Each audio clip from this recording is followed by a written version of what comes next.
So I've been feeling the call lately to share more personal experiences around this idea of loss or death, because right now we are in Jinki 4, which happens to be my Dharma, and the programming partner just happens to be the divine expression of rebirth.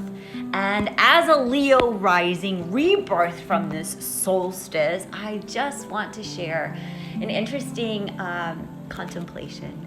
So August 14th, 1997, 98, my grandfather died. I was 14 years old, and it was my first experience with death for my human self.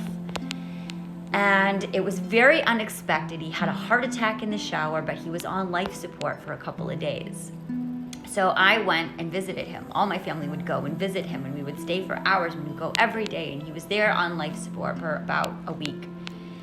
And I'll never forget the last day that I went in and saw him. And there was a presence that was there with us, and there was a lot of jerking and reactions where his leg literally shot up in the air. The nurses are running in. They're like, "Oh, honey, it's just a reflex. He's not there. He's not there at all." And I'm like, "Oh, he's here." And he squeezed my hand. And I knew he was there, even though all the doctors are telling you, "No, honey, that's just an impulse of the machine." I'm like, "Well, he's communicating with me right now." And we did. We communicated telepathically. I knew I would lose him. After I left, he passed away. And that night, he came to me in a dream. And it wasn't just that night. He came to me for 3 weeks, and he would sit at my bedside, and he would tell me. It was a guide for me. He comes through now as the archetype of Joseph, but he came through as this guide and said, "I want you to learn to understand this death and rebirth process. I'm going to sit here and I'm going to console you so that you don't have the imprint of this devastating loss. I want you to know that I'm still here."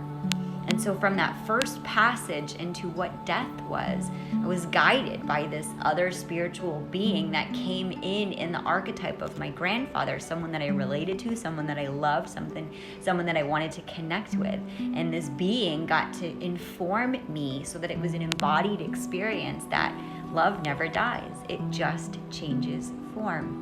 And so I've gotten to live with this very viscerally. That's comforted me when I've gone through other cataclysmic losses in my life, is the reminder, is the recognition and the embodied knowing that I have so much forgiveness for this separation that people walk around with, because I recognize on a deep cellular level there is no separation. We simply change from our physical body into an astral body, and you can connect telepathically. You can connect by simply tuning into the energetics or the essence of someone, because as we know, our human self doesn't last forever, but the essence does. This essence is how we can think of the soul. And so if we've ever thought about, I know for me, I love Audrey Hepburn. I've never met Audrey Hepburn, but I come in contact with Audrey Hepburn's essence all the time.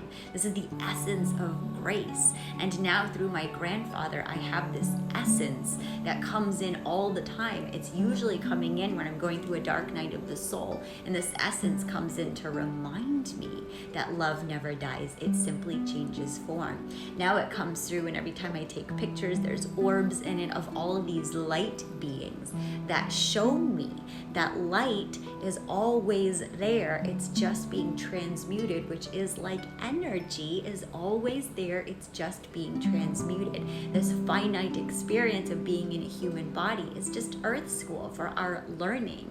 And we anthropomorphize everybody into these characters. Well, eventually all these characters go back into the original story.